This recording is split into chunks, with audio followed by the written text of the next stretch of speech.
ரொம்ப நாளாவே இந்த ஷேட்ஸ்லாம் ட்ரை பண்ணணும்னு நினைச்சிட்டு இருந்தேன். ஆனா நான் இதுல ஒரு ஷேட் ட்ரை பண்ணா அவ்ளோ சூப்பரா இருந்துச்சு. எய்தர் உங்ககிட்ட இப்படி ஒரு பேலட் வச்சுக்கோங்க. பிகாஸ் எல்லா பேலட்லயும் வந்து ப்ரவுன், பிளாக் ஒரு மாதிரி எல்லோ மிக்ஸ் அண்ட் மேட்ச் பண்றதுக்கு இப்படி ஒரு ஷேட் வாங்கி வச்சுக்கிட்டா பெட்டர். அது இல்லாம எனக்கு ரொம்ப ரொம்ப ரொம்ப ஃபேவரட்டா எப்பயுமே இருக்கும்ல, இதுதான்டா லிப் லைனருக்கு பெஸ்ட் அப்படின்ற போது ஸ்விஸ் பியூட்டில brown shade which is so good for my shading. பயந்துராதீங்க, ஜஸ்ட் ஜூம் பண்ணியிருக்கேன். ஏன்னா என்னோட லிப்ஸ் வந்து நான் எப்படி அப்ளை பண்றேன்னு காமிக்கிறதுக்காக. 2-3 தடவை வந்து விஜய் மேம்கிட்ட ஒர்க் பண்ணி நான் போட்டிருந்திருப்பேன்.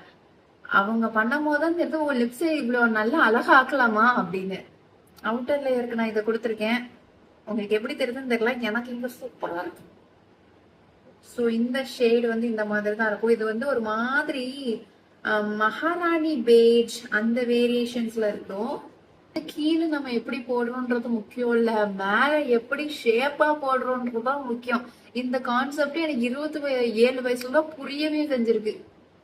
இதோட ஸ்பெஷாலிட்டி என்னன்னா, it will fat up like அந்த கலர் எக்ஸாக்ட் அந்த கலர் வர்றதுக்கு கொஞ்சம் டைம் எடுக்கும். இது ஒரு மாதிரி மெரூனிஷ் ரெட். ரொம்ப ரொம்ப ரொம்ப பிடிச்சது 12 இருக்கு.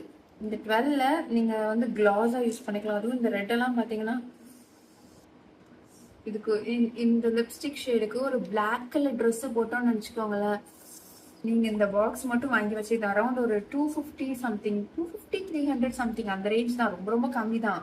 ஆனா நீங்க இந்த பிகினரா இருக்கீங்க மேக்கப்ல அப்படின்னா இந்த மாதிரி ஒரு பாக்ஸ் செட் ஆஃப் வாங்கி வச்சுக்கோங்க. கண்ணுக்கு, சீக்ஸ்க்கு, லிப்ஸுக்கு எல்லாத்துக்கும் சேர்த்து ஒரே இதுல வேலை முடிஞ்சிடும்.